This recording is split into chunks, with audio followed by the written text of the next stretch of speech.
ఖమ్మం, వరంగల్, నల్గొండ పట్టభద్రుల ఎమ్మెల్సీ ఎన్నికల్లో కాంగ్రెస్ అభ్యర్థి తీన్మార్ మల్లన్న గెలుపు లాంఛనమైంది. ఎలిమినేషన్ ప్రక్రియలో బీఆర్ఎస్ అభ్యర్థి రాకేష్ రెడ్డిని ఎలిమినేట్ చేసే అవకాశాలు కనిపిస్తున్నాయి. గెలుపు కోట 1,55,092 ఓట్లకు రాకేష్ రెడ్డి చేరుకోకపోవడంతో ఎలిమినేట్ చేసే ఛాన్స్ ఉంది.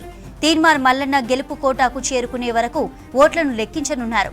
47 మంది ఎలిమినేట్ తర్వాత తీన్మార్ మల్లన్న 19,375 ఓట్ల ఆధిక్యంలో ఉన్నారు. రాత్రి 11 గంటలకల్లా తుది ఫలితాన్ని ప్రకటించే ఛాన్స్ ఉంది. తీన్మార్ మల్లన్న గెలుపు ఖాయం కావడంతో కౌంటింగ్ కేంద్రానికి భారీగా చేరుకుంటున్నారు కాంగ్రెస్ క్యాడర్. బాణాసంచా కాలుస్తూ సంబరాలు చేసుకుంటున్నారు.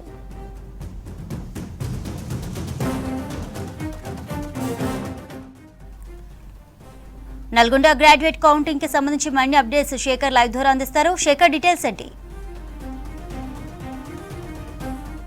చంద్రిక, 3 రోజుల పాటు 72 గంటల పాటు 24/7 ఎన్నికలకు సంబంధించి నల్గొండ, ఖమ్మం, వరంగల్ ఎమ్మెల్సీ ఎన్నికల కౌంటింగ్కు సంబంధించి కౌంటింగ్ ప్రక్రియ జరిగింది. ఇంకా మరికొద్ది సేపట్లో కౌంటింగ్కు సంబంధించి అఫీషియల్గా కూడా గెలుపుకు సంబంధించి తీన్మార్ మల్లన్నకు సంబంధించిన గెలుపుకు సంబంధించి అఫీషియల్గా అనౌన్స్ చేయనున్నారు. ఇప్పటి వరకు మొన్న 3 రోజుల క్రితం ఉదయం 8 గంటలకు ప్రారంభమైన కౌంటింగ్ ప్రక్రియ మొదట బండిల్స్ కట్టారు. సాయంత్రం 4 గంటల వరకు. 4 గంటల నుంచి మొదటి ప్రియారిటీ ఓట్ల లెక్కింపు జరుగుతుంది. మొదటి ప్రియారిటీ ఓట్ల లెక్కింపులో 96 టేబుళ్లు 96,000 ఓట్ల చొప్పున 4 రౌండ్లు పూర్తి చేశారు. 4 రౌండ్లకు సంబంధించి మొదటి ప్రియారిటీ ఓట్లలో 50+1 రాకపోవడంతో సెకండ్ ప్రియారిటీ ఓట్లకు కౌంటింగ్ ప్రక్రియ ప్రారంభమైంది. సెకండ్ ప్రియారిటీలోనే మొత్తం కూడా 52 మంది అభ్యర్థులు ఉంటే 52 మంది అభ్యర్థులకు సంబంధించి ఎవరైతే తక్కువ ఓట్లు వస్తాయో వాళ్ళ ఓట్ల సెకండ్ ప్రియారిటీ ఓట్లకు మొదట ఉన్న వ్యక్తులకు కలుపుతూ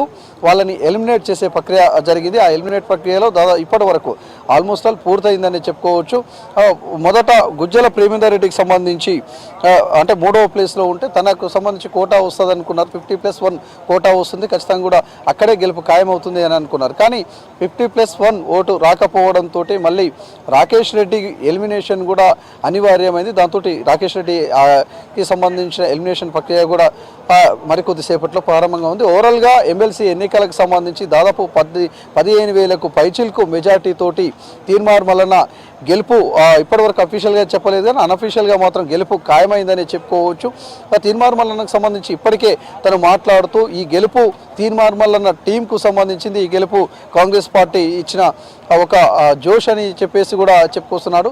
మొత్తం కూడా కాంగ్రెస్ క్యాడర్తో పాటు తీన్మార్ మల్లన్న టీం కూడా దాదాపు ఈ ఎమ్మెల్సీ ఎన్నికల ప్రచారంలో గ్రౌండ్ లెవెల్లో వాళ్ళు తిరిగారు. దాంతో ఖచ్చితంగా కూడా తీన్మార్ మల్లన్నకున్న ఆదరణతోటి కూడా చాలామంది పనిచేశారు. దాంతో ఈ గెలుపు వాళ్ళకే అంకితం అంటూ కూడా చెప్పుకొచ్చారు. ఓవరాల్గా ఈ ఎమ్మెల్సీ ఎన్నికలకు సంబంధించి చాలా అంటే కాంగ్రెస్ వర్సెస్ బీఆర్ఎస్ అన్నట్లుగా మొదటి నుంచి కూడా సాగింది. ఫస్ట్ ప్రయారిటీ ఓట్లలో ఎక్కడ కూడా 7,000 ఓట్లకు తగ్గలేదు. 4 రౌండ్లలో 4వ రౌండ్కి వచ్చేటప్పటికి 5,000 స్వల్ప ఓట్ల తగ్గింపు జరిగింది. కానీ సెకండ్ ప్రయారిటీకి వచ్చేటప్పటికి కూడా ఎలిమినేషన్ ప్రక్రియలో కూడా మొదటి నుంచి కూడా దాదాపు లీడ్లోనే తీన్మార్ మల్లన్న ఉన్నాడు. ఇక పాలకూరి ఎవరైతే అశోక్ గౌడ్ ఇండిపెండెంట్గా ఉన్నారో తన ఓట్లకు సంబంధించి చూస్తే కూడా అక్కడ కూడా మెజార్టీ ఉంది. కానీ గుజ్జల ప్రేమేందర్ రెడ్డి బీజేపీ అభ్యర్థి ఓట్ల లెక్కింపులో మాత్రం కొంత వెనుకంజలో ఉన్నాడు. స్వల్పంగా కూడా బీఆర్ఎస్ అభ్యర్థి ముందులోకి వచ్చాడు. కానీ ఓవరాల్గా చూస్తే మాత్రం మొదటి నుంచి ఉన్న ఏవైతే ఆ లీడ్ ఉందో ఆ లీడ్ను మాత్రం కంటిన్యూ చేసుకుంటూనే తీన్మార్ మల్లన్న వచ్చాడు.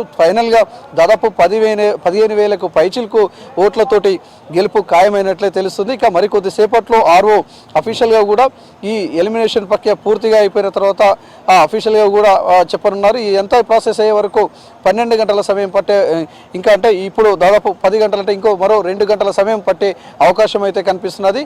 షిఫ్టుల వైజ్గా ఈ 3 రోజుల పాటు 8 గంటలకు ఒక షిఫ్ట్ వైజ్గా దాదాపు 3,000 మంది ఎంప్లాయీస్, అదేవిధంగా 144 సెక్షన్ అమల్లో ఉన్నది. ఎప్పటికప్పుడు పోలీసులు కూడా షిఫ్టుల వైజ్గా పనిచేస్తారు. అటు ఏజెంట్లు కూడా ప్రతి అభ్యర్థికి సంబంధించి ఏజెంట్లు కూడా ఇక్కడ వాళ్ళు షిఫ్టుల వైజ్గా పనిచేశారు. ఈ కౌంటింగ్ ప్రక్రియ ప్రారంభమైన కాడ నుంచి 3 అంచెల భద్రత కూడా ఇక్కడ ఏర్పాటు చేశారు. అనుమతి ఉన్న వాళ్ళని మాత్రమే లోపలికి పంపించారు. పాసులు ఉంటేనే ఇక ఏజెంట్లు కావచ్చు, అదేవిధంగా అభ్యర్థులు కావచ్చు, ఎవరైనా సరే అనుమతి పాసులు ఉంటే తప్ప వాళ్ళని ఎవరిని కూడా లోపలి కౌంటింగ్ హాల్ లోపలికి అనుమతించలేదు. ఇక సెల్ ఫోన్లు కావచ్చు, ఎలక్ట్రానిక్ వస్తువులు కావచ్చు, ఏవి కూడా లోపలికి అనుమతించకుండా పోలీసులు ఎప్పటికప్పుడు కట్టుదిట్టమైన చర్యలు చేపట్టారు. ఈ కౌంటింగ్ సంబంధించి నాయకులు ఎంత సీరియస్గా ఎన్నికల ప్రచారం చేశారో తర్వాత ప్రతి ఓటుని రాబట్టుకున్నారు. ఆ ఓట్ల కౌంటింగ్కు సంబంధించి కూడా అంతే సీరియస్గా ఇవి అభ్యర్థులు ప్రతి ఓటును కూడా కీలకంగా పరిగణించారు. అయితే 2021లో ఏ ఎన్నికల్లో పల్లా రాజేశ్వర రెడ్డి గెలుపొందారు. అప్పుడు కూడా దాదాపు 21,000కు పైచిలకు ఓట్లు చెల్లని ఓట్లుగా మిగిలిపోయాయి. ఈసారి అంతకు మించి చెల్లని ఓట్లు వచ్చాయి. దాదాపు 30,000 ఓట్ల వరకు కూడా చెల్లని ఓట్లు ఉన్నాయంటూ కూడా అధికారులు చెప్పుకొచ్చారు.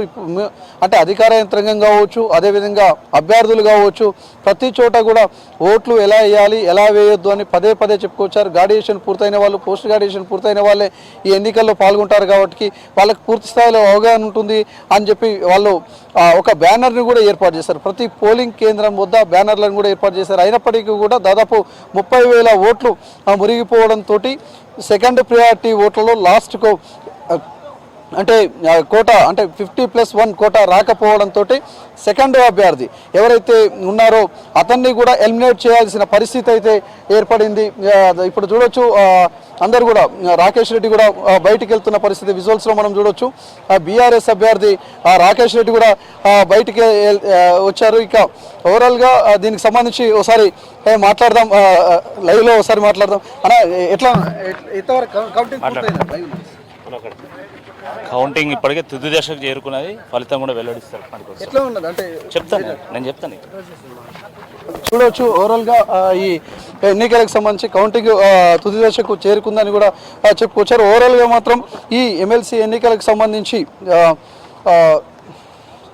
నల్గొండ, ఖమ్మం, వరంగల్ పట్టభద్రుల ఎమ్మెల్సీ ఎన్నికలకు సంబంధించి మాత్రం అటు తీన్మార్ మల్లన్న కాంగ్రెస్ పార్టీకి సంబంధించిన తీన్మార్ మల్లన్న మంచి మెజారిటీతో గెలుపొందడంతో వాళ్ళేమో సంబరాలు ఉంటాయి. అటు కాంగ్రెస్ అభ్యర్థులు, కాంగ్రెస్ క్యాడర్ కూడా అందరూ ఇప్పటికే కౌంటింగ్ హాల్ దగ్గరికి చేరుకున్నారు. కౌంటింగ్ హాల్ దగ్గర కూడా వాళ్ళంతా కూడా సంబరాలు చేసుకుంటున్న పరిస్థితి అయితే బయట కనిపిస్తున్నది. వాళ్ళెవరిని కూడా అంటే 100 మీటర్లకు దగ్గరికి రానివ్వకుండా పోలీసులు 144 సెక్షన్ అమలు చేయడంతో పాటు వాళ్ళంతా కూడా 100 మీటర్ల అవతలనే తీన్మార్ మల్లన్న మరి కొద్దిసేపట్లో బయటికి వస్తాడనే దాంతో వాళ్ళంతా కూడా ఎదురు చూస్తున్నారు. కాంగ్రెస్ నేతలు కావచ్చు, కాంగ్రెస్ క్యాడరు, తీన్మార్ మల్లన్న టీం కావచ్చు, అభిమానులందరూ కూడా ఇక్కడ కౌంటింగ్ హాల్ దగ్గర మాత్రం కోలాహలం అయితే కనిపిస్తుంది.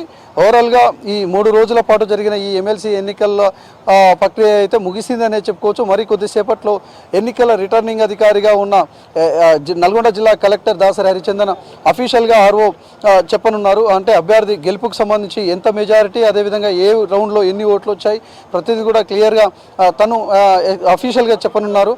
ఇప్పటివరకు అయితే అనఫీషియల్గా మాత్రం గెలుపుకు సంబంధించి అటు తీన్మార్ మల్లన్న విజయకేతాన్ని చూపిస్తూ చెప్పుకొచ్చారు. అదేవిధంగా ఇప్పటికే బీఆర్ఎస్ అభ్యర్థి కూడా ఏనుగుల రాకేష్ రెడ్డి కూడా తను అంటే కౌంటింగ్ ప్రక్రియ పూర్తయిందన్నట్టు చెప్పుకుంటూ కొంత నిరుత్సాహంగా బయటకు వచ్చిన పరిస్థితి అయితే కనిపిస్తుంది. ఇది మొత్తానికైతే నల్గొండ, ఖమ్మం, వరంగల్ పట్టభద్రుల ఎమ్మెల్సీ ఎన్నికలకు సంబంధించిన గ్రాడ్యుయేషన్ ఎమ్మెల్సీ ఎన్నికలకు సంబంధించిన కౌంటింగ్ ప్రక్రియ ముగిసిందనే చెప్పుకోవచ్చు. దీంట్లో దాదాపు 15,000 ఓట్ల మెజార్టీతోటి 15,000 మెజార్టీ పైననే మెజార్టీతో కాంగ్రెస్ అభ్యర్థి తీన్మార్ మల్లన్న ఘన విజయం సాధించిందని చెప్పుకోవచ్చు. Right, thank you Shekhar.